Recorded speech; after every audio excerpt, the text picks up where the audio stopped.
All right, everybody, welcome in on this Sunday. We are here with the college football recap, NFL preview. Going to talk about everything on the field yesterday. There were some crazy games. We know our matchups now for the championship games in the Power 5 conferences, kind of starting to divvy out who that Final Four is going to be, even though there's still a lot up in the air. So I'm going to go ahead and bring in my co-host, former Michigan quarterback, David Cohn, feeling probably a little emotional after yesterday's big win, and Blaine, my brother, former Western State, Colorado wide receiver. Both of you guys picked Michigan yesterday. I do got to give you your props. Early, it wasn't looking good, in my opinion, even though Michigan was kind of hanging around. And Cone, obviously, with your experience, want you to speak on this, but just what I saw very quickly. We talk about physicality, right? We talked about maybe Michigan is the more physical team. I think we saw that, and it was a team win. But J.J. McCarthy got put into the fire. They put him into the fire and said, all right, Jim Harbaugh, we talked about this before the game even started. Are they going to put it on JJ's shoulders? They did. They pitched backwards.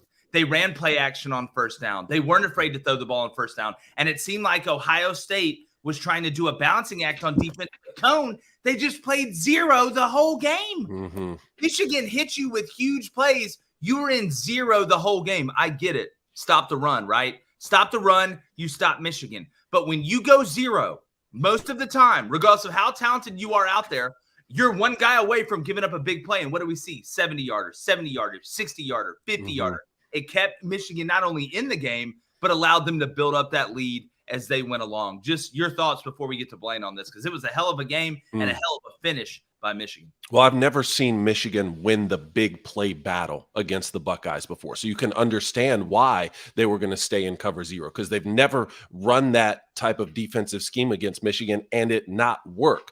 I said three things yesterday. I said turnovers in minus territory, third and fourth down conversions, and then penalties. Michigan won all three phases of those games, all three phases in the game, and it really showed. But I'll tell you what, let's just add a little bit of perspective here, because throughout the offseason, even after a fantastic Rose Bowl victory for the Buckeyes over Utah, Ryan Day couldn't even be excited because he was so focused on Michigan the next year. Then he goes and makes one of the best moves in the offseason, hires Jim Knowles as the DC. On the flip side of that, in Ann Arbor, you're replacing coordinators on both sides of the ball. Jim Harbaugh is meeting with the Minnesota Vikings to possibly take their head coaching job on signing day. We're hiring a former female basketball player to be a offensive quarterback GA. Just, more of a tumultuous offseason than the Buckeyes had, and then they were able to right the ship throughout the season. There's two things I haven't seen Jim Harbaugh do at Michigan before this season. One is get better every single week throughout the season. This Michigan team did that. And when you saw how the secondary played yesterday, especially against Marvin Harrison Jr. and that all-world wide receiver core that the Buckeyes have, you really have to look and say, man, that is a way that you improve your team every single week. So being able to get better throughout the season is something we haven't seen from Michigan under Jim Harbaugh. They did that. And then winning the second half of football games. And yesterday you saw 8 yards rushing in the first half. They end up having over 200 yards rushing. I mean, without Blake Corum playing, Blaine, you and I were talking about this. We said, can Michigan stand a chance without Blake Corum playing if Donovan Edwards comes in and is able to go? I think the question was answered there. And then J.J. McCarthy had to have his best game, and he did. And it was just a fantastic football game. Blaine? Well, I want to bring this up. First of all, that best hire, Dave, and Jim Knowles is what got Ohio State beat in this game. There's certain things you can look at, obviously. I mean, Michigan beat them at their own game. If you'd have looked at me and said, hey, this game's going to be a track meet and Michigan's going to win it without Blake Corum, I would have looked at you and laughed, realistically. But at what point, right, you get hit for what? A 65-yarder, 60-yarder, 45-yarder in the first half, right? In the first half, do you say, well, hey, we're going to switch this up. We're going to go to a shell defense. We're going to make JJ dink and dunk to beat us, right? Because even if you load the box, which they were loading the box to a certain extent, you're playing extremely well against the run game. Extremely. What did Michigan have in the first half? I don't know. 8 yards rushing. 8 yards rushing. But you're getting hit for the massive play, which can happen, right? Which can happen. You can mix it. That's why you saw Michigan using that true quarterback run game, Blaine, like you had talked about earlier during the week this week. We said, all right, if Ohio State's going to load the box, what's one way that you counter that? That's where J.J. McCarthy and Cade McNamara are different. You can't line Cade McNamara up and run zone read or Q power or power read or Q lead or things like that. That's not part of his game. Ohio State's not going to honor that. When you want to load the box, you want to play one-on-one, that's fine. We'll use the running back as a blocker, or we'll sub him in and bring in an H-back, flex, whatever you want to call it, and we'll let J.J. McCarthy do his thing in the red zone. That, to me, not just the big plays in cover zero, but if you noticed, when Michigan got into the red zone, on defense, they were holding Ohio State to field goals. When they got into the red zone on offense, they were scoring touchdowns. And they did that because J.J. McCarthy is that extra element. Cade McNamara could not have done that. He could not have done that yesterday, and they wouldn't have asked him to do that. But, Blaine, I want to give you props on that because you literally said that last week. When Michigan gets in the red zone, what is going to be the equalizer for their offense? Quarterback run game. Not scramble drill, not even pure zone read or RPO, but true quarterback run game, and you saw JJ do that yesterday. And they didn't do it until the second half. I was a little bit surprised to see that. I mean, you were seeing Buckeye safeties 9 yards from the line of scrimmage sometimes. They knew what the game plan was, make J.J. McCarthy beat us, and he ended up hitting, for the last 5 weeks when J.J. McCarthy has been overthrowing all of these deep balls, he's been overthrowing them by smaller and smaller margins every week. And in the back of my mind, I was thinking, could this really culminate with him actually hitting some of these in the final game of the season? Because dialing in the deep ball isn't something you just fix in the middle of the season. And yesterday we saw him make some of the most accurate deep ball throws that we've seen it. You combine that with his run game in the second half, and that's what made the difference. Yeah. The thing, the real quick, the big thing was, and Steve Dace came on the show and mentioned this, and he said that Harbaugh didn't trust JJ, right? Didn't trust him enough to go get it. We saw the complete opposite in this game. From the beginning of the game, from the start of this game, you saw the trust Harbaugh had in JJ. He let him go, all right? He let him go. He said, there's going to be no shackles on you in this game because I think if they did put shackles on him, I don't know if you win this game. I really don't. You got shackled. A true story, all right? Take the bull by the horns. It really happened. But you saw the trust, which has been missing the entire year, which I was surprised at. But good for Jim Harbaugh. We always knock Jim Harbaugh about being a quarterback guru. Doesn't have one in the league, all right? You're starting to see the dragon come to life in J.J. McCarthy. Started the egg, right? Popped out, right? Harbaugh's grooming him to be something special. And I can't wait to see it because Michigan right now is playing as good as anybody in the nation. I want to talk about, Jake, your point about pitching backwards real quick, because that was your game plan for Michigan all week. And what Jake's talking about is a pitching analogy with pitching backwards when you throw off speed early and then come to the fastball and sort of pitch to batters backwards. So as it relates to football, throw on early first downs instead of run because the defense is going to expect run. Jake, that game plan made me really nervous because the last few weeks I've seen Michigan attempt to do it on first down to throw. And then when a pass is incomplete because of a high ball here or for whatever reason, Michigan now is in second and long, and that leads to third and long, which with their run first identity, I didn't know if that could work consistently. And you saw in the first half, that's why they were in so much trouble. You combine that with Blake Corum being out, and Donovan Edwards clearly was having some ball handling issues with the cast on his hand.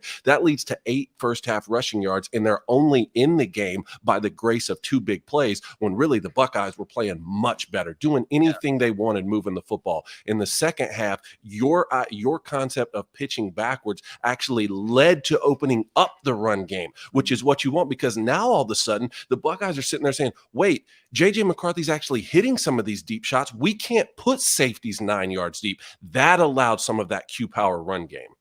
Without a doubt. And it's funny you talk about J.J. McCarthy. It's the last thing, and we'll move on to the next one. But,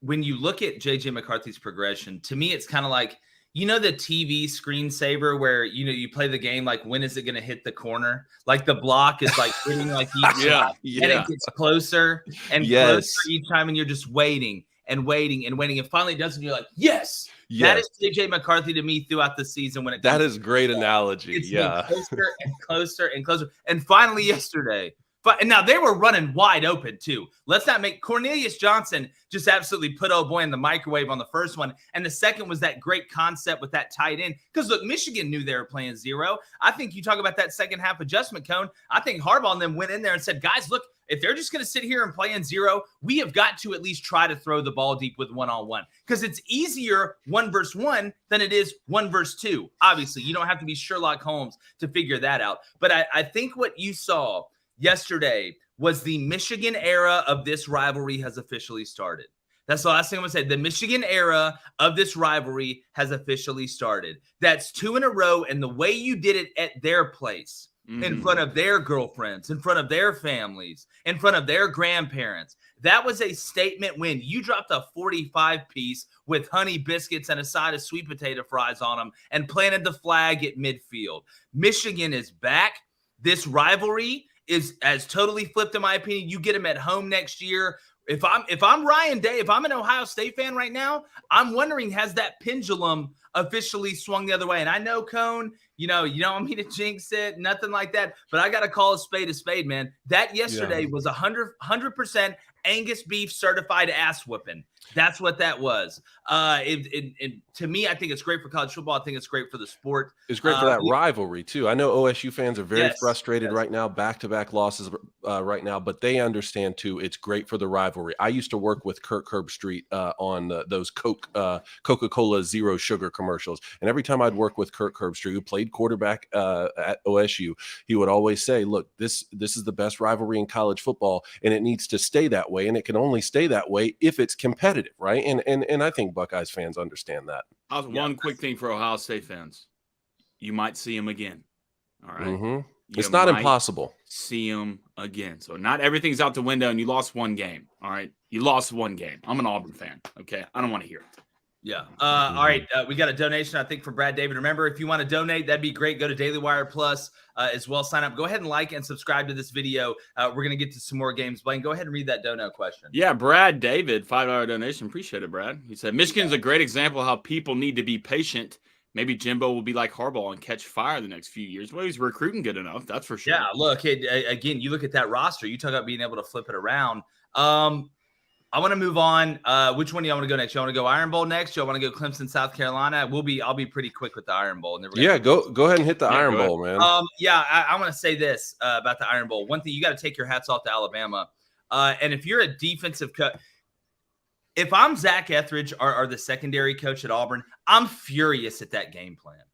You're going to rush 3 the whole game against Bryce Young. I'm so ready for these Boise boys, and Jeff Schmedding is the last one, thank God, to take this clown show out of here. That was the worst plan I've ever seen in my life.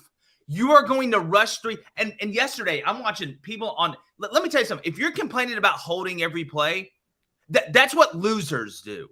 Okay, losers complain about holding every play. Oh, he's holding me. Oh, my dad wasn't the mayor. Oh, this was hard, so I'm not going to do it. If you're complaining, there's holding that goes on every play.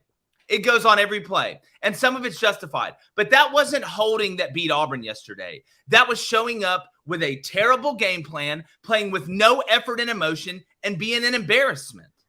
That Auburn defense, Jeff Schmedding and Jimmy Brumbaugh and those guys that coach that front seven, Christian Robinson, who may be the worst linebacker coach in America, Auburn's linebackers have looked horrible all year. It's disgusting. You keep Caddy, you keep Zach Etheridge, and you get the rest of those clowns out of here.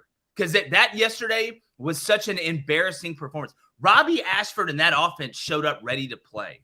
They showed up ready to win. But what a pathetic effort by that front 7 on defense. And for all the hype about Owen Papo and Derek Hall and some of these guys, you did nothing. You did nothing. You won nothing.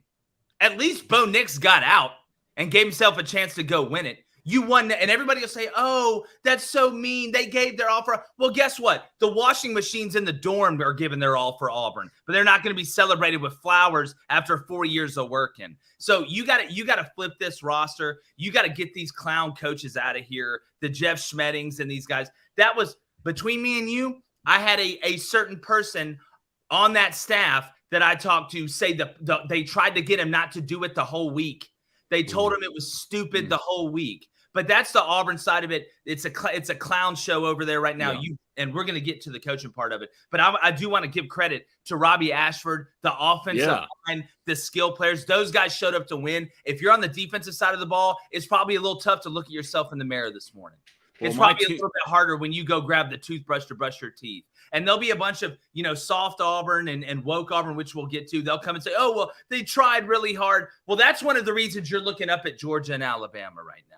That's one of the reasons. You got to get somebody in there that has a no messing around attitude, that can put a plan together that's cognizant. Because Alabama beat Auburn so badly yesterday, not only by personnel, but by scheme. That was a horrible plan. Pack your stuff, go back up to Idaho, and just start eating potatoes and look out of the window again. It's a clown show, but you got to give your hats off to Nick Saban. Took one in the face, was bleeding like Mel Gibson. Yeah.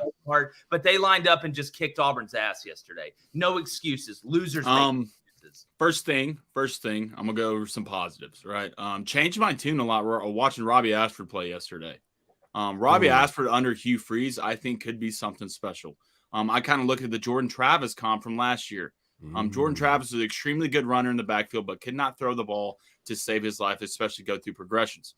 But if Hugh can get Robbie to the point where he is comfortable enough in the pocket, he's great outside the pocket, but can make the normal throws. I think Robbie Ashford might could turn into something special for Auburn. Bryce Young, absolute stud. I mean, the numbers he put up, I think he's the only quarterback now in Alabama history for 2 years for the certain amount of passing yards. I can't remember the exact number. But the new regime is coming. I'm not going to look back on the past right now because that's what not all. Auburn doesn't need that. All right. The new regime is coming. The Boise situation didn't work. It was a dud. You shouldn't have done it in the first place, but we got to learn from this. We have to be positive on the new regime. Hugh Freeze coming in, changing it up. Let's get it right, Hugh. We all believe. # we believe. Well, I mean, yeah, we'll see at this point. If they don't hire Hugh, hell, they might as well call you or me or hell, even David. I don't know. Yeah. But there were some positive things about yesterday's game. The refs didn't get us beat. We lost that game. The game plan was terrible on defense. We all know that. But the one big positive I take from is Robbie Ashford looking extremely well. Yep.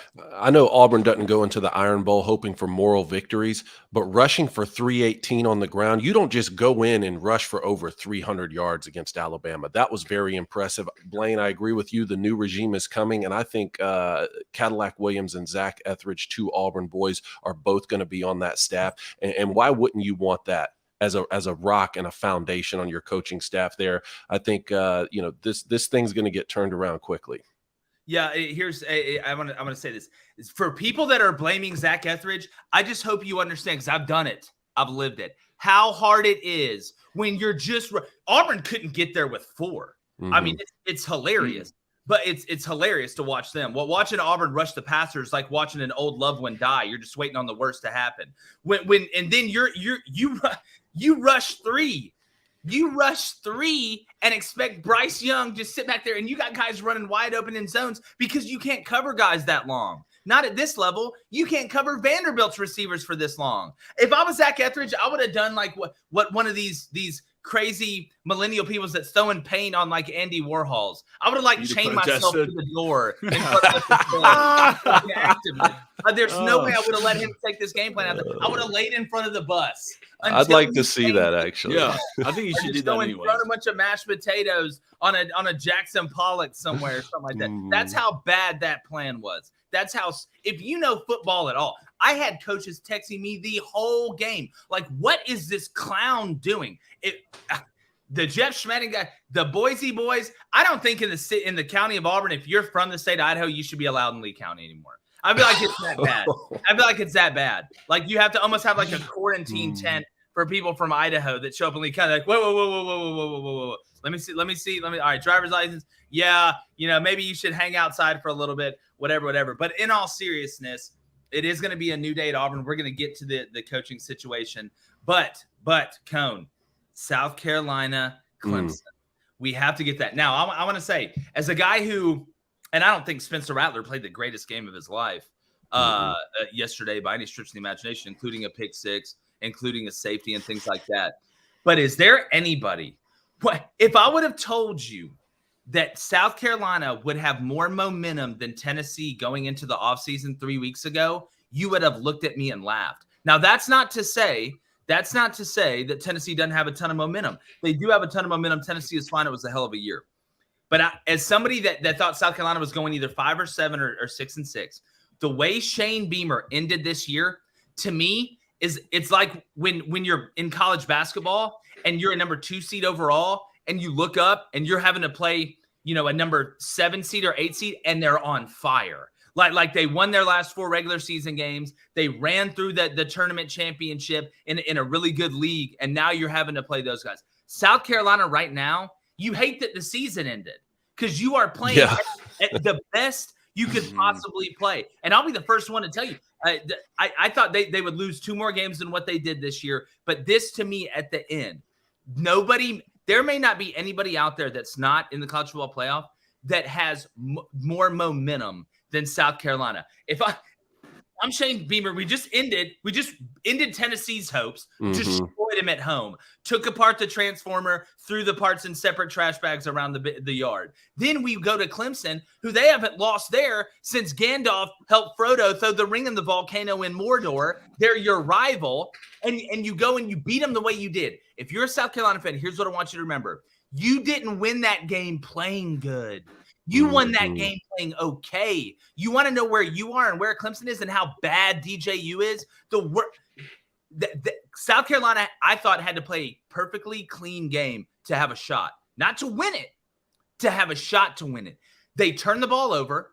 You did have some decent special teams plays, but you gave up a touchdown on defense. You gave them 9 points. You gave them 9 points at home, and you won. So if I'm a South Carolina fan, I'm looking around right now going into next year like, Spencer Rattler, and maybe you need to stay, dog. Maybe we really need to bring this band back together. Because look, people change, players change, they get better. We see it all the time. I mean, hell, look around. Look at Jordan Travis for FSU. Look at some of these guys. Players get better as they go on. Most of the time nowadays, they just don't stay long enough for you to really be able to see that. It's almost like basketball being a one and done. But if you're Clemson right now, guys, and you're Dabo Swinney, and you're looking around and saying, all right, we obviously had a good year, but man, the way it ended, that loss to South Carolina, that could be detrimental going forward because Shane is building a beast over there in Columbia. South Carolina's win against Tennessee was a generational win, a signature victory for Shane Beamer. Do you know how difficult, and that led to them playing with house money. I mean, do you know how difficult it is for an 18 to 22-year-old kid who's already coming off of a generational win, who knows they're playing with house money, to be able to get up again to go play Clemson on the road? Now, the fact that it was a rivalry game, I understand that, and it already helps, but you knew you were already playing with house money and had momentum going into the offseason for recruiting, and then you go and do that. You go and snap your rival's 40-game home win streak, the longest home win streak since Nebraska in the 90s. It truly is incredible. And I think the greatest thing you can say about a coach is when they get the most out of their players. And Shane Beamer has been able to do that these past few weeks with Spencer Rattler. The talent was never the question. Spencer Rattler was a preseason Heisman favorite when he was at Oklahoma before last year. For Shane Beamer to go get this kid out of the portal and say, look, we believe in your talent. You know, you have an opportunity here to revitalize your character and to show people why you were a Heisman favorite year before last. I think it truly speaks to Shane Beamer's character and what he can do as the head coach. Now he's going to go onto this recruiting trail, already a lethal recruiter. And now you have an offseason coming off these 2 victories. Yeah. It's phenomenal. Well, you just gave a guy who was used to shooting a pistol a Kalashnikov. That's what you just did. The thing with Spencer Rattler is like the kid's bag has always been deep, right? It's always the kids have the athleticism, the talent. We've always said that. But the problem is throughout his whole career, he plays hero ball. That's what he does. All right. He wants to get it all at one time. All right, I want all of it. The big play, every play. The thing about Spencer, when Spencer's in his real zone, where he needs to be, he's taking what the defense is giving him. Because he does that, then the big plays come, right? The defense has to adjust. Then your athleticism kicks in. Spencer has great feel, but consistency with this kid, that's what matters. It was never talent. That was never the question. It's consistency, right? Because right now, I mean, he's up there with the best, right? But Caleb Williams has that crazy talent. And what? He's consistent. Every week, you know what you're going to get to a certain extent. You never know what's behind that wall with Spencer Rattler. Now, if he's consistent and shows up next year, for sure, he's going to be an absolute problem in this league. But he has to learn, and Coach Beamer's done a good job with that. And we all believe in the South Carolina team in a couple of years once they start swimming together in the same direction. But big kudos to Spencer Rattler, man. Big kudos to South Carolina. They deserve this. And you know, we've said all year that we think next year was the year for South Carolina, that they're going to be playing like you just saw at the end of the year. Well, what's a great way to parlay that is to play like that at the end of the year. So a hell of a job by Shane Beamer and the crew. I got this robe here. And another word on Clemson real quick. We were talking about the direction that program is heading. Think about this. Dabo Swinney still figured out a way to win 10 games back-to-back years going with DJ Uiagalelei as quarterback. Yeah, people that are calling for him to be fired, that's just absolutely ridiculous. He's not going anywhere. Who was that? DJ, you can't do that. DJ, you can't do it. He can't do it. Like, he went 8 for 29, guys. He went 99 yards for 29. You can't do it. It's got to be Cade Klubnik's team, or go get you a witch. You've got to embrace the portal. You've got to do these things, because DJU is a bust. He is blockbuster. He is Buster Posey. He is a bust. Buster Posey was nice. Yeah, but he just has the word bust. Yeah, well, we knew the ceiling. Like, the thing about, we've always said this. If you're gonna play DJU, or we know the ceiling of this team. All right, we know you're just not gonna win the big games. All right, this kid can't take you to the promised land. All right, he can't. Right, and your defense with what? Injuries. So sooner or later, you have to have a guy. Dabo Swinney's winning these games without the guy. Yeah. Right, without the guy. So with the guy, I wouldn't be surprised to see Clemson in the playoffs next year. He hasn't missed on the quarterback until now. Todd Boyd, Trevor Lawrence, Deshaun Watson. I can go down the list. This is the first one he's really missed on, and he's given DJU a chance. There's more than a chance. He didn't have a chance, or this, that, and the other. With our luck, DJU will transfer to Auburn. That's what ended up happening. Don't say that. That's what'll happen. Don't say that. All right, I know we got some donations, guys. We are going to reveal who we think. And let's be honest, the way the top 4 goes, we're going to get to that. We know that Georgia and Michigan are in. If TCU and USC went out, those are the 4. Okay, so we can make it really simple like that. We'll go over the scenarios, but make sure you like and subscribe to the YouTube channel. Go to the Daily Wire Plus, become a member as well. Cone, let's before we move on to USC, I know we got some dono questions in there if y'all want to read. We got Laura Brown right here. Shout out to my Red Raiders. First time ever beating Texas and Oklahoma in the same year. First winning Big 12 season in over a decade. Coach McGuire, man. He's Jerry Maguire. Show me the money. He showed you in year 1. And guess what? If Texas and Oklahoma don't come back, you beat them on their way out. What a great way to send them off. If somehow they're in the SEC next year, it gets bumped up, which I do think it's a possibility. Obviously, got to look at scheduling and the logistics and things like that. You beat them on the way out. And guys, Texas Tech. Now, we talked about Baylor and we talked about Oklahoma State. And here comes UCF and Houston and all these things. Watch out for 2 teams. West Virginia really came on at the end with Neil Brown. He saved his job in the back end of the year. And that's a sneaky place that can get hot real quick. And Texas Tech, with Coach McGuire out there. I think Lubbock's a very underrated football area. Coach there, understand how that place works. You can win at Texas Tech. Can you win big consistently? That's tough. But we saw Cliff put him in the spotlight with Mahomes and things like that. I love Coach McGuire and what he's doing over there. I think it is a perfect fit. So shout out to the Red Raiders. What's the other donut, man? Let's go to Travis Johnson real quick. The Big 12. The throne's open to sit down. They're waiting for someone to sit in that throne and be the king of the conference. So, hell, I wouldn't be surprised if Texas Tech, TCU's taking it right now. Well, I wouldn't. While you're on it, why not Kansas State? I'm hearing it from Kansas State fans today, because I had them with a losing record in the conference preseason. And you know what's the saddest part? You know what the saddest part about it is? I love Kansas State. I love that program. I love the way they play football. I just really thought Texas and Oklahoma and Baylor and Oklahoma State would be like at the very top of that conference this season. And so not only was I wrong, but you know what? I've been making up for that by picking Kansas State every single week. Hit a bet yesterday, and I'm going to have to take them in the conference, conference championship. The picks I'm the most proud of, obviously South Carolina, underrated them by a couple games. Mississippi State, underrated them by a couple games in the SEC. But the 2 I'm most proud of, I had Washington with the exact record they have right now in the Pac-12 with Coach DeBoer coming for Fresno State, and Kansas State. I had them going 7-2, being my surprise team out of the Big 12. Hey, Purdue, fellas. Purdue won the Big 12. Purdue won the. They did it. Just the way we said, Jake. Yeah, 7-2. I had them winning too. Now don't throw me under the bus. Wait, you had Purdue winning the West?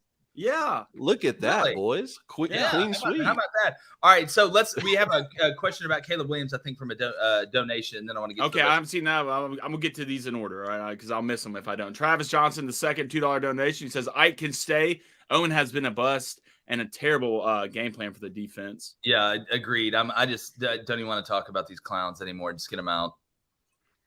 Let's go. Todd Smith, $2 donation. Appreciate it, Todd. Says Beamer ball, baby. 8-4, Jake Crane. Yep. No, again, I'll be the first one up here and tell you they overachieved, in my opinion, by a couple games. But it's the wins here at the end. To me, it's not the. I mean, if you look now, if you just play decent against Florida and a couple games early in the year, South Carolina could legitimately won 10 games. But again, I think he's done a hell of a job this year, and they are going to be a team on my radar next year. Just like I said to Chris Phillips and all those guys on the Spurs Up Show, I am buying South Carolina 2023. Sure. We got one here from Joseph. This was the Caleb Williams. What do you think about Caleb Williams' wild scrambling and how would that translate to the NFL level? His athletic talent difference from college defenders evaporates in the NFL, and would that mean trouble? Well, it's just like anything when you're going from one level to a higher level, and obviously he plays high-level college football. It's not that you can't do it. It's the amount you can get away with. Like a lot of the scrambling that you see, Caleb Williams does it a lot, right? He gets out of the pocket a lot. He sees one guy and he's bailing. Well, in the NFL, those defensive ends are a little bit faster, and they're smarter, and they're older, and they've seen guys like you before. They're not going to be shocked by you when they played against Lamar Jackson. They're not going to be shocked by you when they played against Kyler Murray. So it doesn't mean you can't do it. You just can't do it as much. That's the biggest question. Yeah. Caleb will be able to escape. But where he has made the biggest improvement to me isn't just being able to escape and get out of the pocket. It's making good decisions when he does. Yes. Look at those throws. He's no longer closing his eyes and chunking it 50 yards downfield. He's like, you know what? It's 2nd and 9. I scrambled out here, beat to the blitz. I'm playing with house money anyway. Instead of running for 2 yards, I'm going to fit it in on that 6-yard out and get us into 3rd and 3 and be able to run the ball. It's understanding. We talked about this with Spencer Rattler a little bit, and this is a growing up thing. It just shows you how talented Caleb Williams is. So it's not that he can't escape in the NFL like he can here. He cannot do it as much because it will not work as much. And then on that other hand, he has to make sure he is able to be elusive in the pocket, within the pocket. That's the next step for him. If he's able to take that game outside of the pocket and put it inside of the pocket and have that mix, he's got the arm talent. He's got the accuracy. He's got the football acumen. Guys, I don't think we talk about Caleb Williams' football acumen enough. I don't. We talk about Blake. He has high IQ. You see it on the zone, on the pool, on the down at the goal line yesterday. He's a football guy. He's a football player. Yeah, first of all, Caleb Williams probably won the Heisman last night. I think he did. Possibly. I think he won the Heisman last night. And he's the closest thing to Patrick Mahomes I've seen in a while. I agree. Yeah. Just the way they move around in the pocket, he has the arm strength. Obviously, not as good as Patrick Mahomes' arm strength, but nobody does. Maybe Josh Allen, but they move the same way. And we kind of go back to the Oklahoma when Lincoln was there. He was making mistakes, throwing balls where he shouldn't have thrown. Interceptions were up, but you look here, he's calm. He never, even when he's at his best in the pocket, flying around, you don't know what's going on. Bullets are flying. He's calm, right? Everything still seems calm. He makes the right decision. And this USC team's fun to watch, especially with the explosions they have on offense. But he's not going to be able to do this in the NFL to a certain extent. All right. We see Kyler Murray and all these guys do this. Kyler's different, but still, Caleb is just watching Caleb grow from last year to this year has been extremely fun to watch. But he's like my comp for Caleb. It would be Patrick Mahomes. And he's a sophomore. He's a sophomore, man. Caleb Williams is going to be a star in the NFL. I really believe it. And Blaine, I agree with you. He reminds me so much of Patrick Mahomes because he has the ability to go full gunslinger on the move, but he doesn't do it unless he needs to. Patrick Mahomes is perfectly fine hitting Travis Kelce on stick routes all the way down the field. But when he needs to go gunslinger, he does that, and he proves that he's just different. I think Caleb Williams can do the same thing in the NFL. And you know what? If he ends up being just a little bit worse than Patrick Mahomes in the league, then he's still really good. Please compare me to Patrick Mahomes. I'll be a bath bomb guy for the rest of my life. Well, the best quarterback I ever played with, Chad Henne, is Patrick Mahomes' backup. So that should just tell you there's levels to this. Who wants a jazz bath? All right, so let's go ahead and move on. Shack or Jack, we're going to get to the Hugh Freeze thing. We want to get to these games first. Let's go. Georgia Tech. Guys, here's what I want to say about that. Don't want to spend too much time on it. But if I'm a Georgia fan, you're undefeated. You did what you had to do, but you don't feel great about the way you're playing right now going in to the SEC championship game. I know LSU lost to A&M. We're going to get to that. But if I'm a Georgia fan, to me, it almost feels like Auburn basketball going in the NCAA tournament last year. Like, you want to be playing your best ball at the end. Offensively, it doesn't seem like there's a ton of urgency or a sense of urgency like there was last year on that Georgia team on that offensive line. I know they busted some runs against Georgia Tech. They ended up winning 37-14. But it seems to me like Georgia's either trying to save it up, which is a dangerous game to play. Now you have at least 3 left. They're obviously not going to save anything in the SEC championship game. But to me, I'm sitting here looking, and Georgia offensively is just playing okay right now, going into a time where you want to be playing your best ball. When you run into Michigan right now, playing their best ball. All right, these teams, you're going to TCU right now, playing their best ball. USC playing their best ball. Georgia has better players than them, but not to the point where if they go in there and play like they've been playing, they're just going to steamroll Michigan like they did last year, running base stuff. It's just not the way it goes down. So, Cone, I'm looking at Georgia's trajectory right now, and I know Kirby's going to be telling them that they need to get their ass back in gear a little bit and start playing that the way they need to, or they're going to be sent home early. I don't care what number's in front of their name or what they did last year.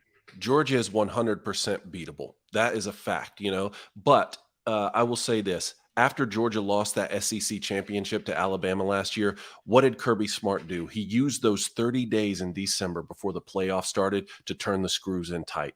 And by the time that they met up with Michigan in the college football playoff, they beat the brakes off them in every facet of the game, and then went and did the same thing in their rematch with Alabama. So what I think Georgia is going to come into this SEC championship against LSU. They're going to be focused. They're going to take care of business. And then Kirby Smart is going to do what he always does. He is going to have this team so dialed in those 3 weeks of practice that you get there in December that they're going to be ready to go for the college football playoff, and they're going to be just as lethal as they were last season. I truly believe that. And some of their struggles this season have come on the road. 16-6 at Kentucky, down by 4 late against Missouri on the road. In the college football playoff, you're not going to have true road games. These are going to be neutral site, and we saw them on a neutral site last season in the playoffs. We saw them at a neutral site against Oregon early this season. I think Georgia's going to be fine as they finish the season.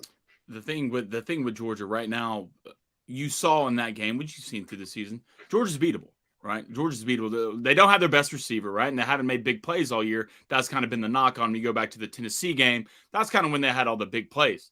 But my thing about that last year's team with Georgia, the leadership's different, right? Nakobe Dean's not in that locker room, right? Jordan Davis is not in that locker room. Leadership on that defense. So there's some different voices in there, and that's what I'm worried about, because I think Georgia, after you watching those 2 games, Georgia and Michigan are a lot alike, right? These teams are a lot alike, and this Georgia team's a lot closer to this Michigan team, and in words of skill level, especially from last year, right? A lot closer this year. So if I'm Georgia, am I worried? Yeah, to a certain extent, but you still have absolute monsters walking around on this team. And if you all figure it out, right, start swimming together, and Georgia starts clicking, yeah, they're going to run through the playoffs. But if you play anywhere remotely on offense, the way you did against Georgia Tech, and you're somewhat down walking in these playoff games, there's a team, including USC, including Michigan, hell, including TCU with Max Duggan back there, if you play like that on offense, that are going to be able to compete with you for four quarters and somewhat might beat you.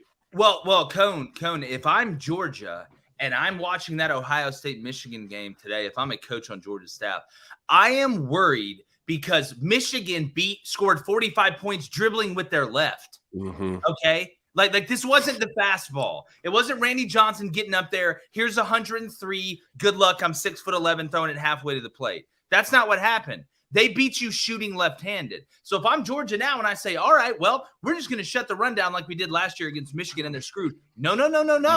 They know they have a way to win it now. So this isn't going to be the Python. Here's what we're going to do. We're going to grab you and squeeze you for 4 quarters and let gravity take effect. If Michigan's going to be able to hit big plays like that, so that it's taking care of the now, but also looking ahead. Because the way this is going to work out to me is I don't see. And again, still got to play the game. You never know.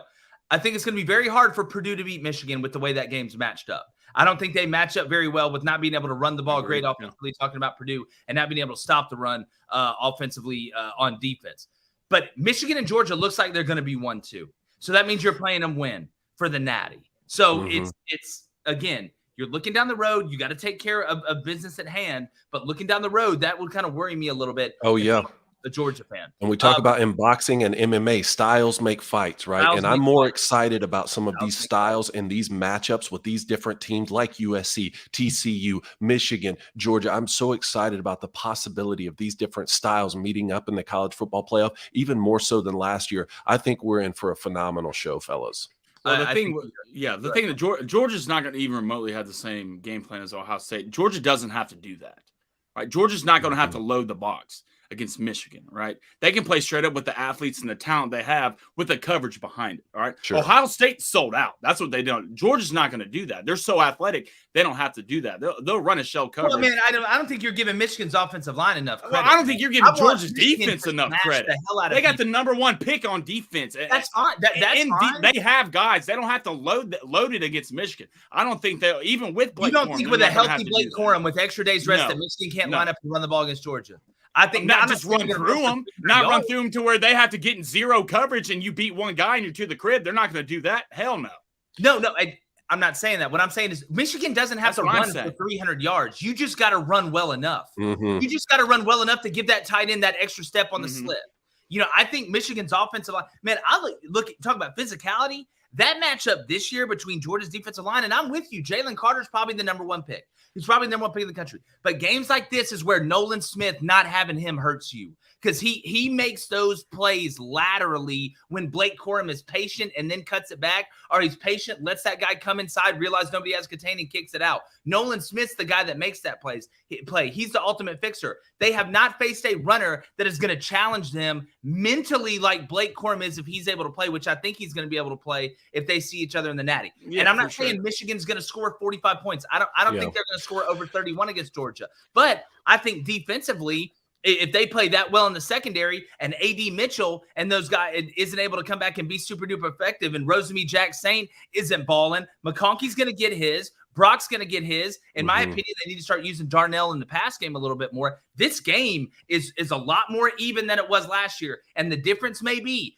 with Stetson's legs and J.J. McCarthy's legs because they both can run. That's what it might come down to. You still think this Georgia team this year is better than last year's?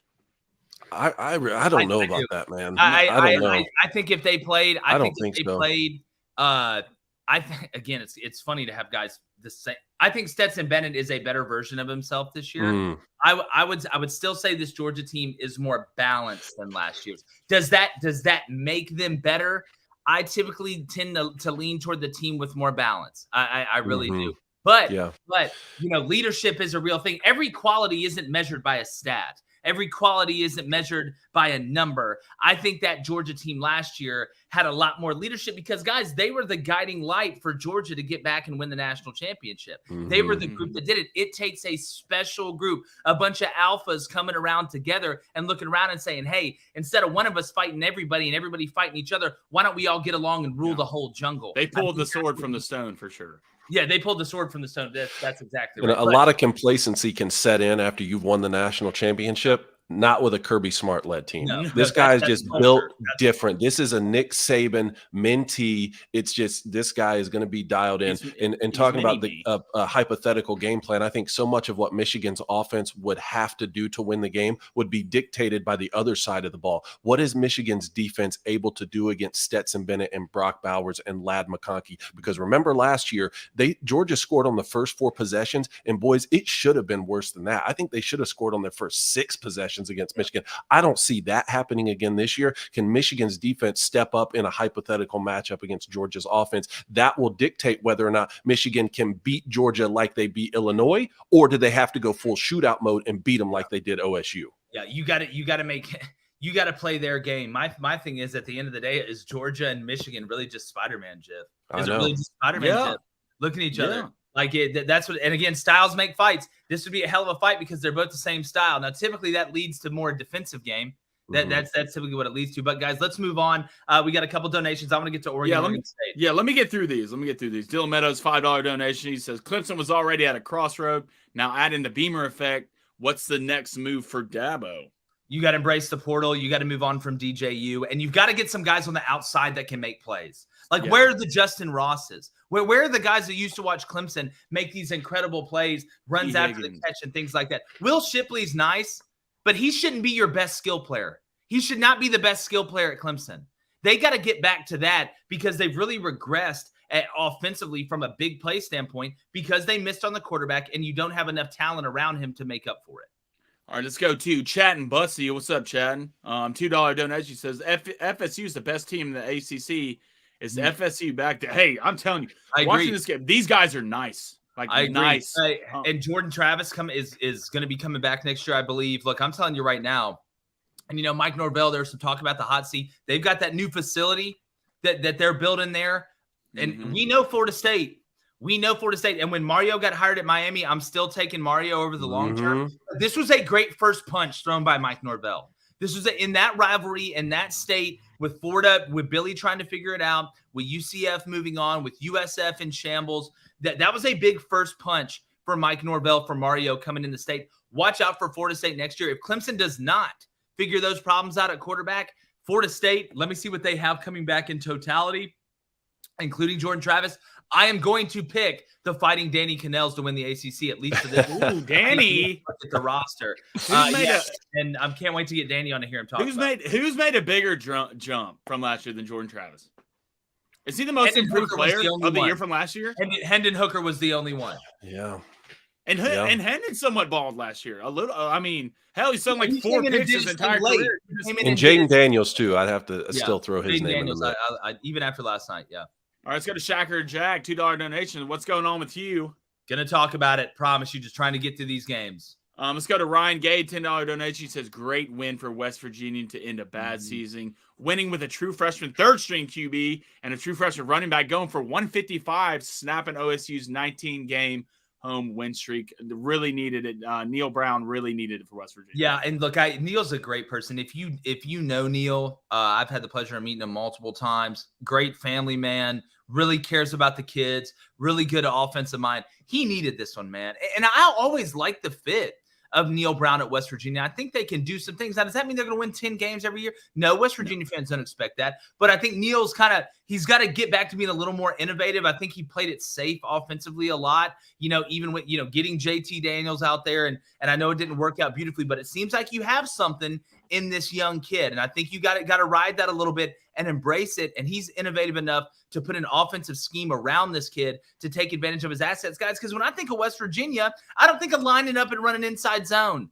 I think little witches running 80-yard touchdowns and running hurry up and back to the days of Pat White and guys like that, where you're up tempo and it's fun. West Virginia played a fun, attractive brand of football. That's what made West Virginia a national brand, in my opinion. Not the fact they set furniture on fire after wins. That's Noel Devine, Tavon Austin, Noel Devine, man. Noel Devine was a witch. Like it's not just him. Go Tavon Austin. Let's go through the list of the witches that have played at West Virginia. It should be a fun, flying around, Globetrotter style game. We're scoring a bunch of points. We're rushing the passer, Bruce Irvin, guys like that.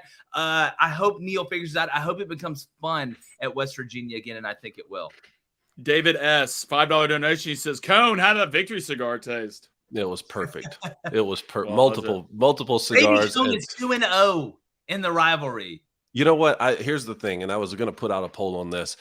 Since I met the Crane brothers, Michigan hasn't lost in the rivalry. Since my son's been born, Michigan hasn't lost in the rivalry. And since I've watched the game here at the farm with Richard, my father-in-law, and with Jimmy, my brother-in-law, they haven't lost. So I don't know.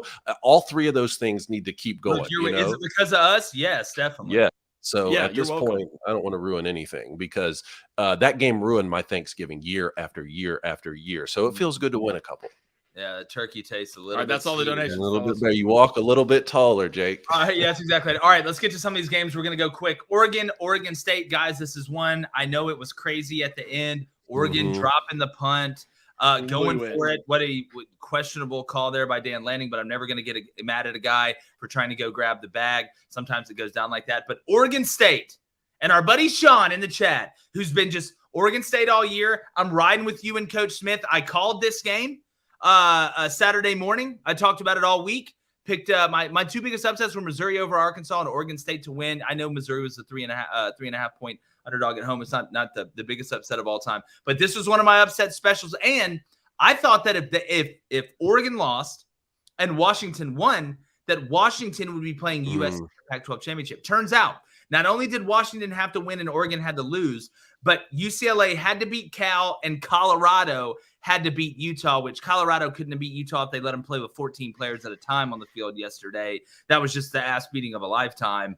So Washington, Michael Penix Jr., great start for Coach DeBoer over there, came over from Fresno State. They're not going to be in it, but a lot to build off of with that program. So it's going to be USC and Utah. But guys, Oregon State coming back. They win the bowl game. They're a 10-win team. Why is nobody talking about Jonathan Smith? Why is nobody talking about Jonathan Smith? To me, he's Pac-12 Coach of the Year. He's Pac-12. People say Lincoln Riley, and I get it. It's his first year in there. He's at the brand name USC, going to have the Heisman winning quarterback. But best job, the best coaching job overall, in my opinion, in the Pac-12, it's Jonathan Smith, and I don't know if it's that close. Really?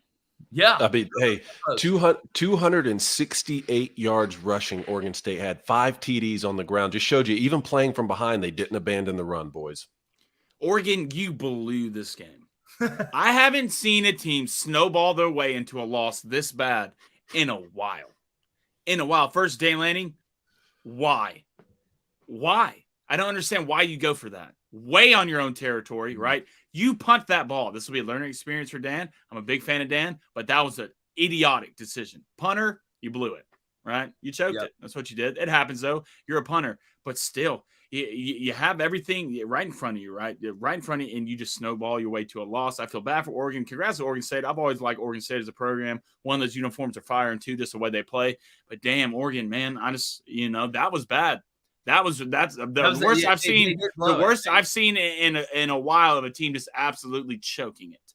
They did absolutely blow it. All right, guys. TCU just pistol whipped Iowa State. Wasn't even close. TCU 1 win away from being in the playoff. USC handled Notre Dame 1 win away from being in the playoff. Max Duggan, talk about Heisman guys, and while Caleb has done, to me is in first. Max Dugan's got to be in second, right? I mean, Max has got to be in second. Now that Blake Corum didn't play last game, CJ Stroud not going to be playing in the Big Ten championship game. I'm looking at it right now. It's between Max Dugan and Caleb Williams. Let me ask you a question here on TCU, because we've been saying Georgia can drop 1 and they're still in, right? We're even saying that about Michigan, really, in the conference championship. Even if TCU goes and loses a rematch in the conference championship to Kansas State, are they in at this point, or does TCU still need to be unbeaten to make the college football playoff? I think TCU needs to be a conference champion, because if they match them up against Ohio State, that's going to be the difference. All right, well, you won the division, or you had an appearance in the conference championship game, but you didn't win it. Ohio State didn't win their conference. You didn't win their conference. Ohio State's loss, Michigan, much better loss than a loss to Kansas State, even though Kansas State's playing well on a neutral field. All right, on a neutral field. I know Ohio State played at home. I think not. Obviously, USC has to win because they have 1 loss. But TCU, I think it is a must-win for TCU to get in there. Ohio State, guys, even after the loss, 89% chance to make playoff yesterday. So chew on that a little bit. I think TCU can get in with the loss. How? Because let's look at losses. Ohio State, you just got, first of all, your strength of schedule's not good at all. And 2, you just got absolutely ran at home with everything on. You got absolutely beat down at home. If TCU loses a field goal game against a ranked Kansas State team, and TCU has let's look at TCU's strength of schedule. It's up there. I believe it's top 10, if I'm wrong. But you lose 1 game in the championship on a neutral site rather than an Ohio State team whose strength of schedule is not that great, who got the dog beat out of them at home with everything on the line. Yeah, I think TCU can get in. Well, let's think about this. Best win for TCU is, Blaine. Best win. Texas? The best win? What was Texas ranked when they beat them? I think it was. I mean, they had 3 losses at that point. I'll pull it up. Hold on. Pull it up. Let's see. Okay, here's what they're going to do. Here's what they're going to do. Best win. You're going to look, say, all right, Ohio State, Penn State, right? Now that Notre Dame lost to USC, Penn State, probably close to the top 10 team now with what happened yesterday. Okay, TCU, best win, Texas. Okay. They beat Texas on the road 17-10. Then they beat Baylor on the road 29-28. What's Kansas State ranked right now if they win this game? Kansas State was ranked 17th when they played them the first time. TCU won by 10. Yep. So your best win goes to Ohio State. It's going to go to Ohio State. Loss. Let's compare losses.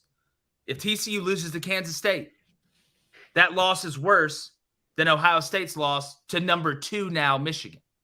Okay. Both those teams, TCU and Ohio State, did not win their conference. Did not win. Just because you play for it doesn't mean you win it. So when I'm looking at comparison, and TCU would have lost sooner than Ohio State did. I know it's a week apart. I know it's a championship game. They would put Ohio State in over TCU if TCU loses. Who's Ohio State's second best win? We're not talking about second best win. They're going to look at best win. No, the schedule has to matter. It can't be one game. The entire schedule has to matter. It would be Penn State. Has to matter. 10-win Penn State. Okay, Penn State. Oh, yeah. Okay. What's their second best win? Oh, I thought you were talking about no. What'd you say? Their best win. Wait, sorry. What'd you say? Dame? The Buckeyes' best win was? Did you already say Penn State? Yeah, I would say Notre Dame probably is their second. Yeah, who's not going to be ranked? Okay, who's not going to be ranked who's the second for TCU? You can't just pick out games, right? Who's you got to go through a schedule. Baylor? Who's the second for TCU? Baylor? Let's go through TCU's schedule. Yeah, let's do it. Let's go through that, and then let's go to Ohio State's. So you played 1, 2, 3, 4, 5, 6 ranked opponents. Okay. All right. That are ranked right now, or are you talking about throughout the season? I think throughout the season. They're ranked when they played them. 1, 2, 3. Like 4. if we're gonna do that, make sure we do that for Ohio State too. Because Notre Dame was what, top 10? Notre Dame's top 10 team coming in the country, or coming in the season. So you played 2? No, Notre Dame, Michigan, Penn State. 3. Yeah, you played 3. Okay, the team who's played 5 with a tougher schedule. TCU has a top 10. I'm telling you, schedule rank. So it has to matter. If TCU loses to Kansas State, they are going to put Ohio State in over them. I don't think you're wrong, Jake. I'm just saying what should happen. Yeah, and you might happen. That's brand. That's brand. Yeah, and that's true. And it's BS. That's why we're going to make our own committee. We've already figured this out. Like, again, if I want to tell you, I'll sit up here and tell you what I think should happen, but I'm also going to tell you what's going to happen. Now, what if the game was a 3-point loss for OSU? Then it's somewhat different, right? Okay. Then it's somebody that you weigh that for sure. But the way they lost has to matter. You didn't just lose, right? You got someone walked in your house and took everything, right? Everything. All right, everything. Went to your fridge, made a plate, went to got something to drink, went and used your bathroom, went and played with your dog in the backyard. All right, told your wife cook a mistake. And if TCU loses by a field goal on a neutral side against a ranked good Kansas State team, right? After playing 6 ranked teams throughout the year, I mean, it has to matter, right?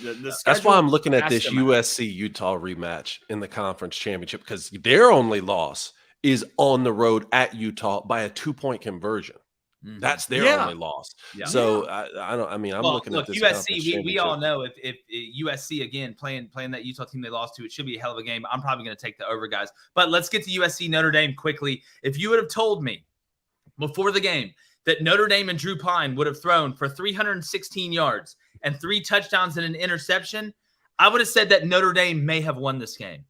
Because, again, that has not been – and I know USC defense has been, more skeptical than somebody watching a Bob Lazar video with a degree from Harvard. But when you look at the way they have played in the physicality last night, I thought from USC's defense surprised me a little bit. Mayer can do some things on that offense. In that offense, the weather wasn't bad. I do still question USC's defense somewhat. But Caleb Williams, you want to talk about what a Heisman winner is? Sometimes it's not always through the air. You threw for 232 yards, 1 touchdown, no interceptions. But you also ran the ball 9 times for 35 yards and 3 touchdowns. It's the whole player. You made the smart play. You didn't turn the ball over. You did the little things to give your team, which is offensively better than Notre Dame, a chance to just outscore them. That's what we thought in this game, guys. We didn't think this was going to be a 17-3 game. The way Notre Dame had played Boston College and some of these other teams, we knew USC was going to score. The question was, could Notre Dame score enough to be able to hang in it? The answer was no. And I think USC really kind of kept it close to the vest from a play call standpoint. But guys, I do want to say some of the witchery that Lincoln does in the play action game with the influence off the power pass, just as a linebacker, it's pretty fun.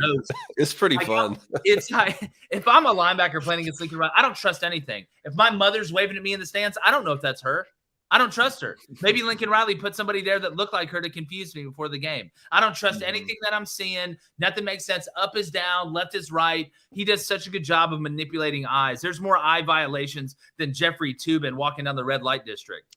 And if Caleb Williams did, in fact, win the Heisman Trophy yesterday, this will be Lincoln Riley's third quarterback to win the Heisman Trophy in basically the last half decade.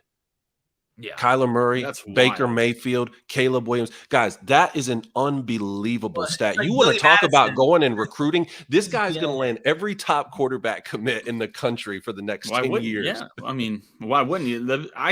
We know what we got with USC's offense. It's the best, if not one of the best in the country. But this defense, man, just steadily surprises me every week, right? What does Notre Dame love to do? Run the ball. Two great backs, right? Run the ball. What they have, 60 yards rushing? Something like right? that, yeah. Something like that. And then you look at this USC defense and certain times in big moments, this USC defense is coming to play, right? Turnovers, go back to last week. Got a huge turnover at the end of that game. Go back to this week. Got a fumble. Got an interception. I'll never worry about USC's offense with Caleb Williams and Lincoln Riley at the helm. All right. It'll always be the defense. Kind of the same thing at Oklahoma. What were you worried about? The defense, right? So if this USC defense keeps playing somewhat in this realm, all right, bend but don't break. We're going to make you one-dimensional and get a turnover at the right time. Telling you, they have just as good a chance as anybody to win a national championship. Yep. Hey, guys, make sure you like and subscribe to our channel. We're going to keep going. We're going to talk about Hugh Freeze and them here in a second. Do want to say A&M, well, finally showed up to play, beat LSU. Look, is anybody shocked? Is anybody just really, really super shocked about this game? I was watching it. I almost felt this before the game. Like A&M, it's the last game of the season. You know Jimbo's most likely not getting fired. The question now is, if you're A&M, I think he's going to get rid of the whole staff, save one guy. I think you may have one guy that stays. I think the whole staff is gone. You lost Mike Elko. Nobody's talking about what losing Mike Elko meant. Go watch Duke. Go look at the year they just had. They just beat Wake Forest last night. Had them plus 3.5. Appreciate that, Mikey. But then again, you bring in DJ Durkin from Ole Miss. But offensively, guys, you have got to go get a coordinator. Jimbo, you have got to step back. You have got to be just the head coach. You don't need to be the offensive coordinator. You don't need to go. You need a fresh set of eyes. It's like when, you're born into a family that owns a business, right? Like a business that they've had for a long time. It's like, the Jefferson's printing shop. Okay. And your granddad's dad ran it, or your grandfather ran it. Then your dad ran it. And they're just old, and technology starting to keep it. They still want to write things down. They don't want to move to computers. They don't want to, they want to keep using the Dewey Decimal System to find stuff. They still got a landline phone in the business. You haven't adjusted to the times. Jimbo Fisher is like that granddad that's been running the business forever that doesn't want to use computers in 2022. Like, you're not going to survive, granddad. We have to adjust. Just like when you started taking a car to work, right? And stop riding a horse, or we stop drinking stuff out of lead containers. Like, you figure it out and you evolve. Things get better. The son needs to take over the business. Bring somebody in, maybe a Garrett Riley from TCU, somebody like that to make a run at it. Because, Jimbo, you got to step back. Because the fact that you looked at Connor Wegman, Max Johnson, and Haynes King and said, guys, everybody sit down. Everybody come here. Haynes King is without a doubt the guy. That's what I'd be worried about if I'm A&M. So what you're saying is it's time to put Jimbo in a home. It's time to put Jimbo in a home. That's what you're saying. Jimbo, it's time. Look, we all love you. We all love you. We want the best, but it's time to put you in the home. You need to be supervised at all times. We're going to get something new for Breeze Brothers.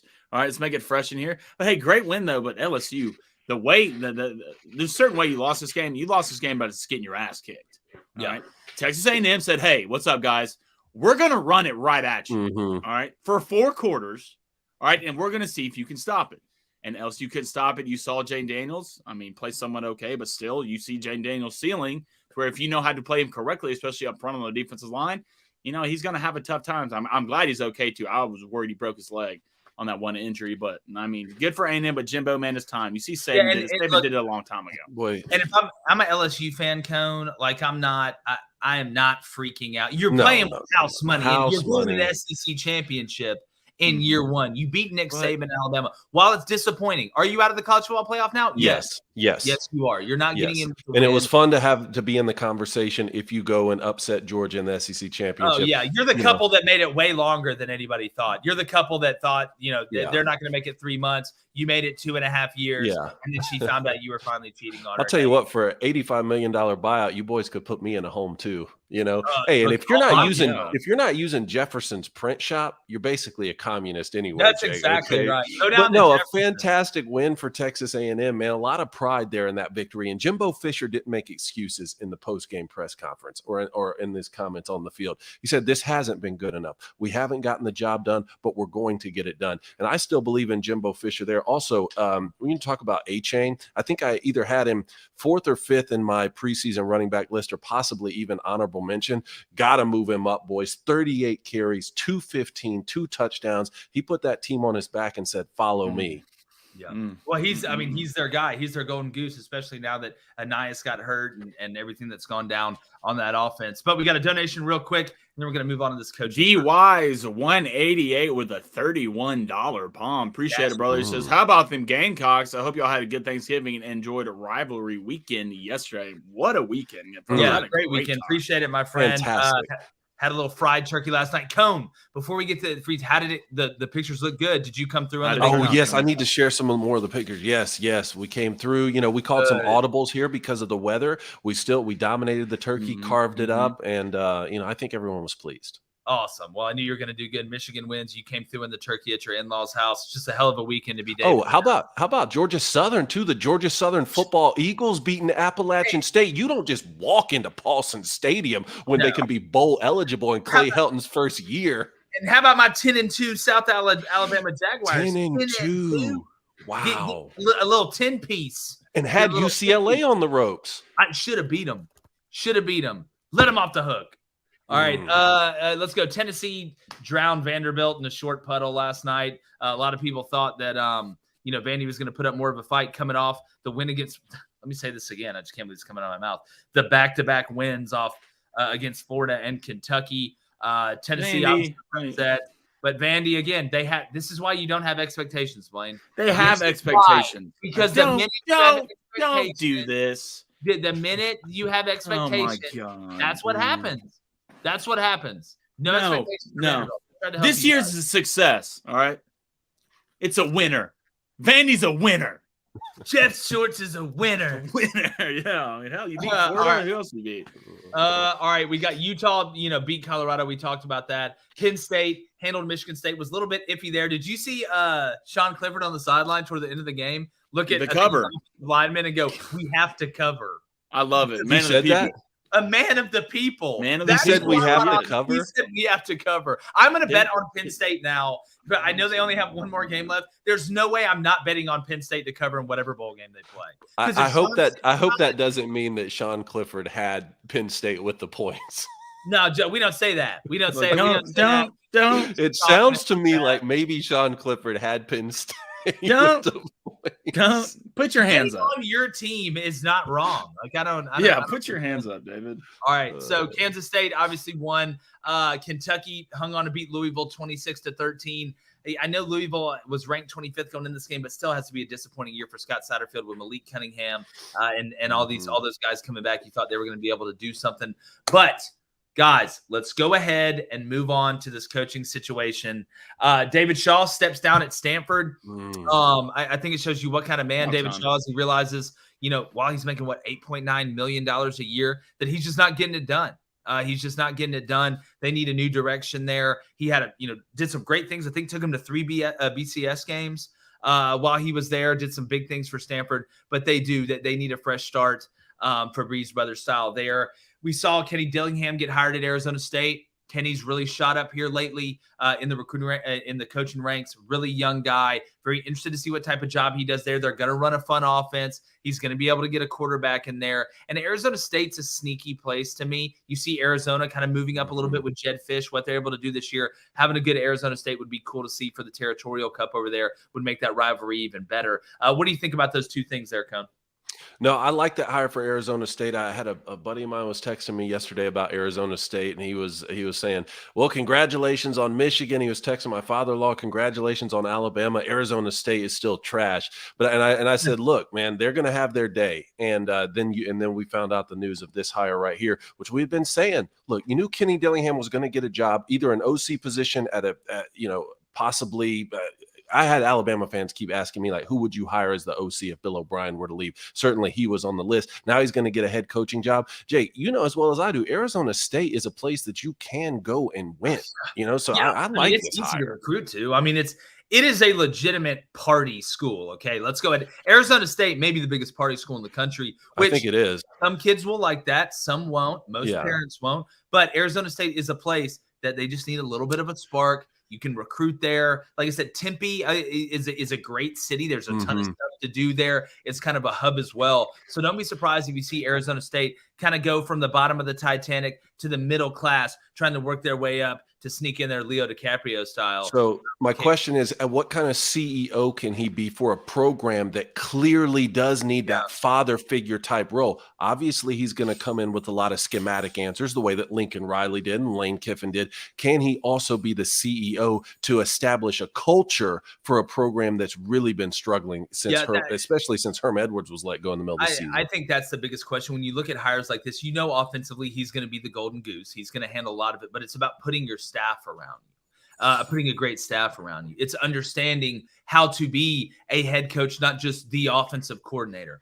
or an offensive guy. It's the fundraising and the media events and all the things that go along on the outside, on the periphery of being a head coach. He's going to have to learn on the fly, right? Billy Madison was a lot different at the beginning, into the movie, than he was at the beginning. Maybe I'm hanging out with Norm Macdonald and that other guy all the time, and it's great, and I'm about to inherit this. Now I need to be an adult. Okay, does that mean Kenny Dillingham has to go redo 1st through 8th grade? No, that's not what I'm saying. But he's going to have to learn on the fly. Some guys handle that well, some guys don't. But he has been underneath guys and worked for guys that understand how to be a head coach. You take a little bit from each coach that you work for, and you obviously put your own flavor into the gumbo, and that's how you get the right mix. So I'm hoping he does well.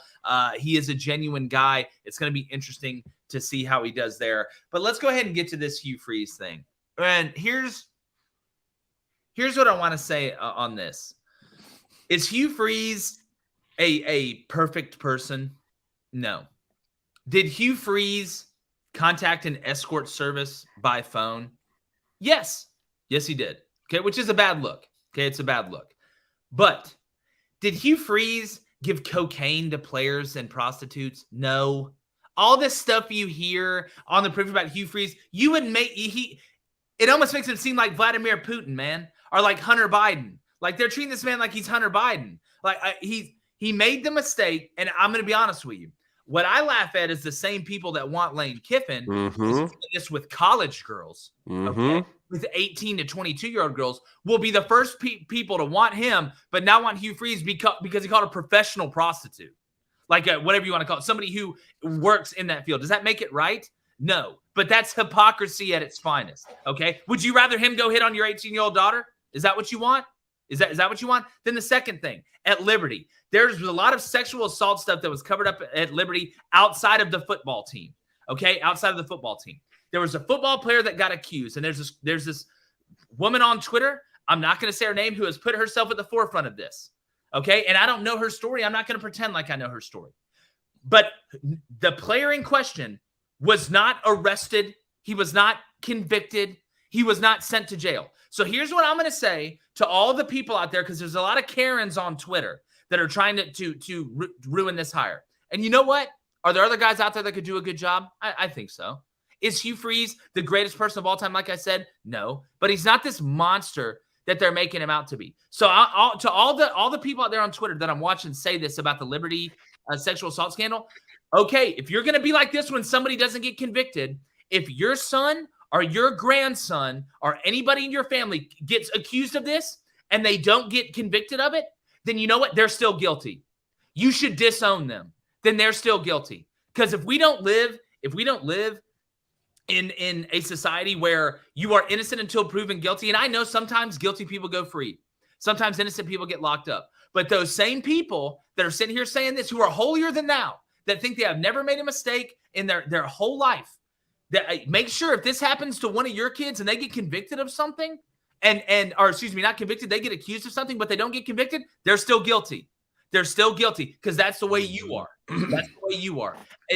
To me, all the same people that will go to church and talk about redemption, and the same people that will come in and act like that they are the most forgiving of all time, are the first ones to snake you behind your back. They're the first ones to do it. They're some of the most judgmental people in the world, and that's the way it is. So here's what I'm gonna say: if woke Auburn, and you can agree that it's woke or not, if woke Auburn sabotages this hire, you have no right to complain about Auburn winning or losing. You forfeit your right to complain about Auburn winning or losing. That's the truth. I agree. I think woke Auburn will, if they do get in the way, will slowly destroy the football team. Hugh Freeze, first of all, we all make mistakes, right? We all make mistakes and nobody's perfect. But if you know Hugh Freeze and you talk to Hugh Freeze, you know what type of guy Hugh Freeze is. I'm behind this hire 100%. I believe in Hugh Freeze. I believe in his message. I think he's a great leader of men. If you really meet him and talk to him, and you can talk to Liberty players, and they'll tell you the same thing. But for all the people, and the one thing I kind of saw, which I try to stay off Twitter to a certain extent, especially when it comes to stuff like this, Caddy is going to be a great head coach one day. A great head coach. It's just not right now. Yeah. Right? It's just not right. He needs more experience. He needs more time. If anything, you talk to Hugh, I think Travis Williams would be a great fit at Auburn as head coach. But I'm behind Hugh and the same people, Jake, I agree with you, the same people who will always talk about redemption and forgiving somebody and second chances are the same people right now who are trying to come down on Hugh Freeze. So I'm behind this hire. Hell yeah, Hugh, if you get it, man, I'm behind you 100%. Go kick some ass. Yeah, you guys know Coach Freeze personally a little better than I do. I'm not sure what he has done in his past and what he hasn't done. For Auburn fans who said, we don't want Hugh Freeze or Lane Kiffin or Urban Meyer because they don't match the values of the university, then okay, I can get behind that. And then as a program, you need to move forward and find someone who's basically flawless, who can also win football games at a high level, which, that really limits the list right there. But for Hugh Freeze, if you truly believe that this is a man who's made some mistakes, who has an opportunity to move forward and take another job like an Auburn job in the SEC and operate with high character, then to me, this seems like a good move for the university. And Hugh Freeze has one opportunity. You're going to be on a shorter leash than you otherwise would have. Now you have an opportunity. You go in and you prove that the university, they made the right decision and that you are going to be a man of high character. Yeah, and I'm just going to tell you, man, it's about the 20 to 30-year-olds. It's not everybody. I'm not going to group. It's that same group, that age group that is going to push back against this. That I'm just telling you, it's going to cost Auburn everything. It's the same people who don't care about inflation because they don't pay for anything. They get their parents' money. They don't worry about how high gas is because mommy and daddy not only bought the car, they pay for the gas. They don't pay a mortgage. They went and got a degree in underwater basket weaving and or art science and things, and then get upset when they go out there and they're not making $400,000 job. There's an entitled class that is clueless. There is a 10 to 12 year window of people that are clueless, and we are just getting dumber. And these people who don't understand in reality, that live in cancel culture, that think Twitter is real life, those are the type of people that are the least prepared when you go out in the real world. The ones that'll hide behind a keyboard and trash you. The ones that'll go on social media and trash you, and the minute you confront them in real life, want none of the smoke. None of the smoke. And I'm telling you that there's that segment of people out there, and all it takes is a little bit. All it takes is a little voice. There's a saying in coaching: you can have 9 people call and say, give this guy the job. He deserves the job. All it does is take one person to call and make that. And some of it, I'll be honest with you, they're doing it to get PR. When you're tagging ESPN PR in tweets, okay, when you're tagging different people like that, you're not just out there just, hey, this is my story, this is what happened, whatever. You're doing it for clicks and likes. That's what you're doing. And I'd say that to your face. Like, that's, to me, that's what it looks like. Because I know what it's like when somebody's actually, out there trying to spread something because it has to happen, because it's needed to happen. That's my opinion on it. But all right, guys, let's move on in the chat. Any questions jumping out, or do y'all want to head straight to the NFL? Let's go to the NFL. Let's go to the NFL. Let's do it. All right, let's start. Buccaneers, Browns. Browns last week obviously lost to the Bills. The Bucs are a 3-point favorite on the road, leading the NFC South right now with a 5-5 record. I know that's not saying a lot, but just look around at the division. It's an absolute dumpster fire right now. Who do we like in this game, fellas? This one's interesting to me, man. I really feel like Cleveland is much better than their 3-7 record, but they're still 3-7. That run game was working so well at the beginning of the year. A lot of pin and pull action. Jacoby Brissett was playing well. Then on the flip side of that, we were seeing a Tampa Bay team that just couldn't win a football game no matter what happened. No matter what the circumstances were. Now they're 5-5. Seems like Tom Brady's been figuring it out. Won their last 2. I mean, you have to like Tampa Bay to be able to pull out the win on the road, but the 3.5 points to me for Cleveland is interesting. I don't think you'd be wrong taking Cleveland there with a point. This is games at Cleveland, correct? Yes. Yeah, nothing wrong with a home dog. I promise you that. But the real question is, I mean, it's about this Browns defense has absolutely been getting gashed in the run game. And what does Tom Brady want to do? I promise you. No Leonard Fournette in this game. He is not playing, but they do have a couple backs who are worthy of putting up some yardage. Does the Cleveland Browns defense show up to me? Don't think it'd be a bad home dog pick. But I don't know. It's tough. I wouldn't touch this one. Man, I'm going to tell you, the bet I like in this one, the over-under is at 42. You got 2 teams that are going to run the ball a lot. The Buccaneers, I know they've been beat up in the secondary. I don't think they'd be crazy to buy this one up a couple points and throw it into a parlay. Maybe under 45 in a parlay to get you some plus money on some other bets you feel good. I don't think that'd be a bad bet. We'll see, guys, because I'm going to tweet my bets out after this, but we are going to have the first edition of Millie's bets. Yes. The French Bulldog Puppies NFL picks at the end here. She's in the room right now. All right, Bengals, Titans, big one. Titans leading the division. Derrick Henry, need you to show up today because Cone got unbelievably lucky with Dalton Schultz, and I don't even want to talk about it. I need Derrick Henry to show up today. Blaine, can Joey B and Joe Mixon, Jamar Chase is still out, I believe. No Jamar Chase. Tyler Boyd, the old man out there doing his thing, and Tyler Higbee, the tree. Seems like they got something a little bit cooking there in Cincinnati. Can they go meet the Titans on the road? Why not? Why not? I would say why not is their run game. No Joe Mixon. I believe Joe Mixon will be out. I believe Joe Mixon is not playing today. So that would be what would somewhat cause me hesitation to pick the Bengals in this game. But the reason I do like the Titans in this game is because of Derrick Henry. I think Derrick Henry's going to have a big game. I got him scoring an anytime touchdown in one of my bets. I think they're going to establish the line of scrimmage, and I still think this Titans defense is extremely good. Ryan Tannehill is kind of the missing piece. How many times does Ryan Tannehill throw in this game? We thinking 15 plus, 20 plus. That'll be a big piece. And the Bengals safeties. The Bengals have 2 extremely good safeties. If they play well, then I like the Bengals. But if the Titans establish it on the ground, give me the Titans. Derrick Henry, baby. Man, this is the most interesting game of the day to me. Cincinnati won 4 of their last 5 after that 0-2 start. You got a Tennessee team, I think, won 7 of their last 8 right now. I do think Tennessee will be able to have success on the ground, and I think Cincinnati will be able to have success through the air. I don't know how this one will shake out, but I like the way that Tennessee played on the road at the Packers and on the road at the Chiefs. And remember, Ryan Tannehill was out, and they were still able to be effective on the ground in some of those football games. So because Tennessee's at home, I think I'll take the Titans here, but I really like this Cincinnati team coming on the same way they did last year in the middle of the season. Yep. If you like the Titans in this game, hit that like button on the video. If not, tell us why you think the Bengals are going to win. I like the Titans at home today, guys. You may see in my bets that I tweet out right after this who I have. We'll be interested to see who Millie has. All right, Texans, Dolphins, probably going to be an ass beating.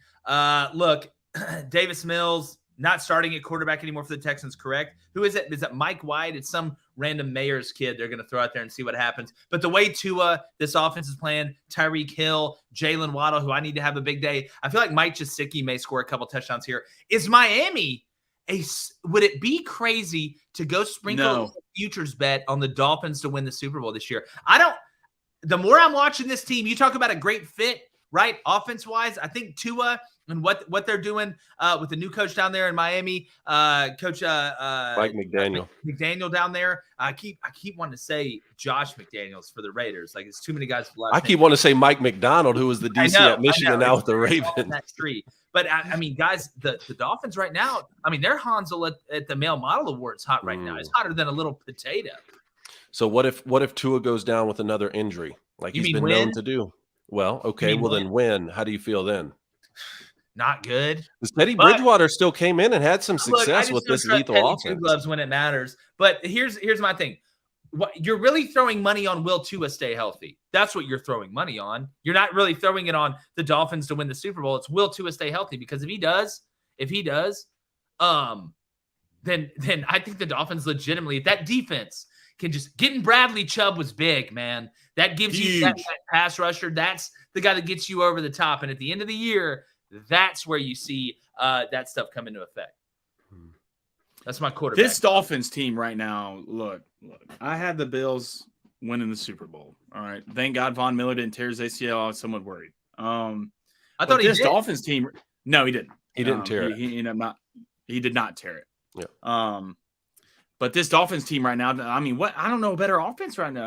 A better tandem than Tyreek and Jalen Waddle. You add Jeff Wilson at running back, who's done well, and you add Bradley Chubb to fix a defense that was struggling. You have Xavier Howard, who's a true corner who can play against any wide receiver in the NFL. This Dolphin team right now has to be the sneakiest team in the NFL to win the Super Bowl, because they can run with anybody, especially on the offensive side. I mean, what team would you feel extremely comfortable with going to the NFL to be like, yeah, they'll definitely beat the Dolphins?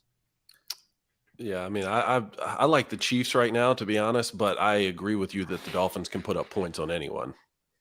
Yeah, on anyone. And what did you fix, right?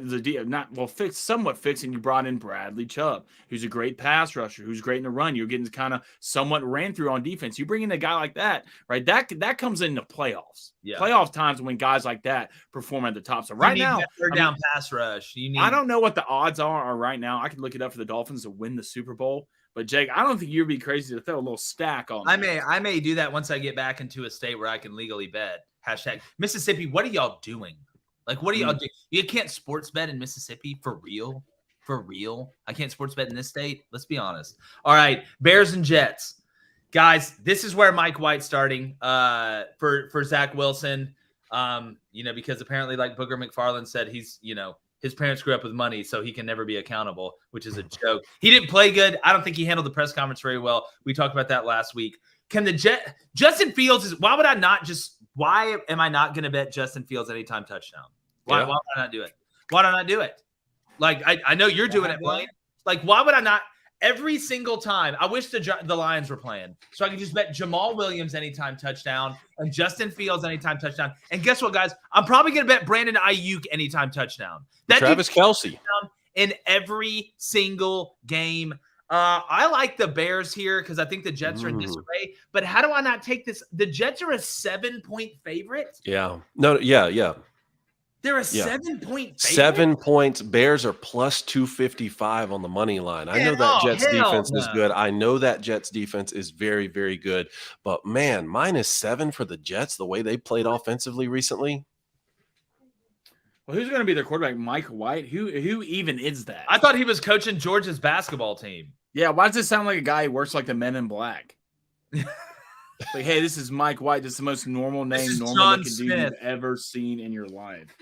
That's hilarious. That's absolutely hilarious. I like the Bears to cover in this one. Falcons at the Commanders. Taylor, keep your hands off my Heineke.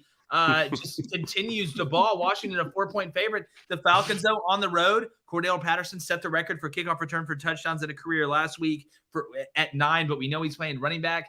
Guys, I know Chase Young, he's still not back, I don't think, yet. Yeah, it may be this week. I mean, he's had more setbacks than Keenan Allen and the guy who started FTX. But you're looking at the Falcons, not a ton of big-time injuries there on offense. God, pardon me, the over-under's at 40.5. I feel like the Falcons can score at least 14-17 here. It smells like a 27-17 game, maybe 27-24, something like that. Man, the Commanders have won 5 of their last 6 after a 4-game slide, and they're at home. I know the Falcons have been overperforming expectations as well, but I'll tell you what, for the first time this season, I'm going to have to take the Commanders, boys. Oh, look, I love it. Blaine, yeah, I agree. The Commanders' defensive line really showed up in the last couple weeks, and even without their best player. I still think Heineke. I mean, he's the guy right now for them. Curtis Samuel's a great player. I mean, McLaurin's a great player. They have the guys, but this Falcons team, you just never really know who's going to show up. I'm sure Cordell Patterson will do something insane in this game. He always does, but close game, but I think Commanders late with a field goal. All right, so let's fight through these. Broncos, Panthers. Ew, give me the under. I don't care what it is. What a great. I have no idea who would win that football. Pick 'em, isn't it? I really don't. Yeah, it's Denver -1. It's basically a pick 'em. That game's disgusting. The Ravens, guys, going to the Jags.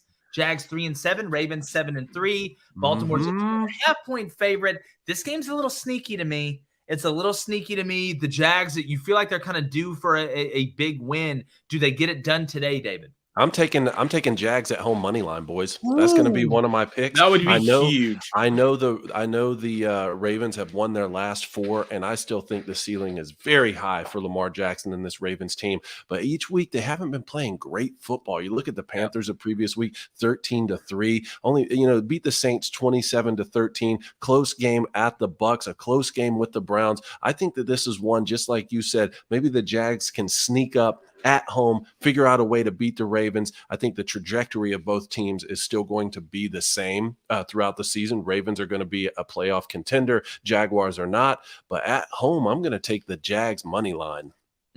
For everything, just everything holy that I believe in. Please, Jaguars. You're playing just guard Mark Andrews. All right, discard Mark Andrews. He's throwing it to Mark Andrews. It's going to Mark Andrews. It's going to Mark. That's who he's throwing. Can we just have a defensive slugfest? Maybe rain, maybe fire, snow, tornado, monsoon. I don't know, but what happened in Buffalo last week? I don't think this is at Jacksonville, correct? So road home dog, not a bad pick. Jacksonville playing a little bit better, especially after last week. So I think the Ravens are obviously a better team. But it's going to be close. I wouldn't feel bad throwing a little money on a little scrap on Jaguars right here. All right, real quick. Chargers at the Cardinals. Kyler Murray Chargers coming back. I like the Chargers, Cone. Who do you like? I'm going to take the Chargers as well, but I what's the spread right now? It's Chargers -2.5. -2.5. Yeah, that makes sense. I'm going to take the Chargers. It's a good pick. Raiders at Seahawks. God, man. Seahawks, boys. Yeah, what? Seahawks. Really love the Seahawks in this game. I got Geno Smith, quarterback in fantasy. Please, Giants, help us, God. I hope he has a solid 9 points fantasy, but they win the game. Okay, well, I appreciate that, Code. Thanks. Rams. Wow, Blaine. Chiefs are a 15. I know. Favorite. Well, the Rams have basically me playing quarterback, so dude, good after what they put out on the first of all, Cooper Kupp. Where are you? Please come back to me. He's done for the year, but the Rams, I can go back the other week. They basically had, some guy who works down at the deli playing quarterback for him. So and now they have some other kid. So I don't know. I believe this is at 15.5. Yeah, it's 15.5. Rams have lost 6 of the last 7. 15.5 in the NFL is like -45. Yeah, that's you're getting slaughtered. That's a lot. Can you imagine being on a team with Aaron Donald and being a 15.5-point dog? What is going on? What is going on? We're this bad at quarterback? You have Aaron Donald, who's basically an Avenger. You basically have to score 3 times. That's basically it's terrible. But I wouldn't be surprised if they covered. All right. Saints at the 49ers. Who's playing quarterback? Doesn't really matter. CMC, 49ers seem like they're getting it going. Give me -9's a lot. I was looking at the over-under in this game. The over-under in this game right now is sitting at 43.5. God, why do I like that under? I feel like the Niners defense is just going to lock up Andy Dalton if he ends up being the guy in the Saints offense this week. I like the 49ers, man. The 49ers have been crushing it, a 3-game win streak right here. They've really been cooking on both sides of the football. And I'll tell you what, you want to win this one at home because the next 3 games for the 49ers, Dolphins, Buccaneers, and at the Seahawks. That 3-game stretch is not a gimme for sure. And this, especially, we're talking about a team that right now is sitting here at 6-4. I think they're a little better than that record. They've had some defensive injuries. We saw that when they went on the road at the Falcons. I think they need to figure out a way to win this game convincingly before they go play the Dolphins and the Seahawks and the Bucs. Yeah, the Saints offense is anemic at this point. Coming from a guy, this would be a good question I can ask you all. I got Alvin Kamara, obviously. San Francisco extremely good on defense, especially in the run. Do you think I played Zeke as my other running back too? Who ended up getting 17 points. Really wasn't a bad week. Got a touchdown as well. I'm looking at Alvin Kamara, Dameon Pierce. All right. And it's so tough, right? Because Alvin can go off in any week, but he also can just do terrible. All right. But Dameon Pierce always gets 15 plus carries. never scores a touchdown, but usually gets you a solid, 10 points. So now I'm in the realm of, who I really should decide. Is it more about the 49ers defense? Pierce, dog. What do you need? Are you down right now? Are you projected to win? I'm playing Walsh. Okay. All right, I'm playing Walsh, who's not playing like 3 players, which is great.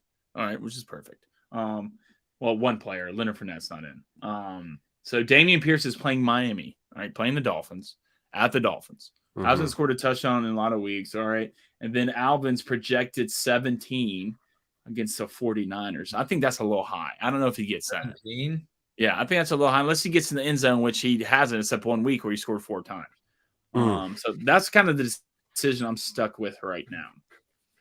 I might go Dameon Pierce. I like Dameon Pierce. The Dolphins are going to throw it a little bit more. But they're going to throw it a little bit more. But then I get worried about the quarterback. Who's the quarterback for the Texans? That is true. That is true. I just feel like the 49ers, they're going to run the ball a lot. That's going to keep the game moving. They're going to have the ball most of the time, just like the Titans when we saw the Titans go on the road at the Packers. I don't know how many touches Kamara is going to get. Yeah, I agree. All right, guys, Eagles hosting the Packers. I like the Eagles. I know Christian Watson's done some good things, but I just don't believe in them. That offense. I don't think they have enough weapons. Well, the Eagles, the thing about the Eagles, the reason early in the season the Eagles were doing so well, they weren't making mistakes, right? Weren't committing turnovers, not a lot of penalties. The last couple of weeks, you've seen kind of a different Eagles team. I'm believing this game is at -6.5. I think that's too much for the Eagles. That's a lot, yeah. I think the Packers are going to play pretty good in this game. We just learned that Aaron Rodgers has been playing with a broken right thumb the entire year, which blows my mind, especially when you're a quarterback. But I think it's going to be close. I think Eagles win late, but I think the Packers play well. Well, this is an opportunity for the Eagles. Keep in mind, they lost to the Commanders 2 weeks ago at home by 11. Then they were down. They were down on the road to Jeff Saturday, and the Colts had to lead that game-winning drive to beat Indianapolis by 1 point. Now you're going to get the Packers at home. And again, looking forward the next 2 weeks after this, you're going to get the Titans and the Giants on the road. I think this is going to set the directional tone for the Eagles. Are they the team that won their first, 7 in a row, 8 in a row, something like that? Or are they going to be a team that kind of struggles in the middle of the season? Go ahead and take care of the Packers, set that tone before you go play 2 back-to-back teams with winning records. I'm down with it. All right, y'all ready to make picks? Let's make some picks, boys. Let's do it. Hey, remember, everybody like and subscribe to the video. It's time for Millie's picks. Hold on, I'm going to go get her. Millie! All right. God, I had a terrible day yesterday. Good. Where'd you go, Blaine? I don't want to talk about it. Where'd you go? I blew it. I blew the month. I blew it. Yesterday? But I feel bad. I feel better, David. Michigan won. Maybe this should be your month. Wait, what happened yesterday on your picks? I don't want to talk about it. Okay. Really? You went 4-1, didn't you? 5-1, didn't you? 4-2. Flip it. All right, y'all ready for Millie's picks? She says, "What's up?" It's her first time taking. What's up, Mills? Millie. Taking a shot at it. All right, look, she's representing the home team right here. She's going to take the Titans +1 at -110. She's going to take the Ravens at -2.5. That's going up at -147. The Jets -6.5. Wow, you think the Jets are going to play good today, huh? All right, then the Broncos Panthers over 30.5. The San Francisco 49ers money line and the under 43.5 for the Saints and the Niners. Her team is the Miami Dolphins. We got her a Dolphins jersey. Look at this face. Look at that. I never get mad at this face. And that is Millie's picks. Millie. I'm pretty much out of it for the month, so I'm going big and bold and just hanging out with this little cute. So wait, are your picks Millie's picks, or are there two different? No. My picks. I'm going to tweet mine out. Oh, okay. Gotcha. Okay. Go ahead, Dave. I'm going to go Dolphins, but I'm going to get them at -12.5. The 2 touchdowns seems like a lot. I want to get it just under that. That's -137. Like I said, I'm going to go Jacksonville at home. The dog there with +150. Let's see if they can get it done.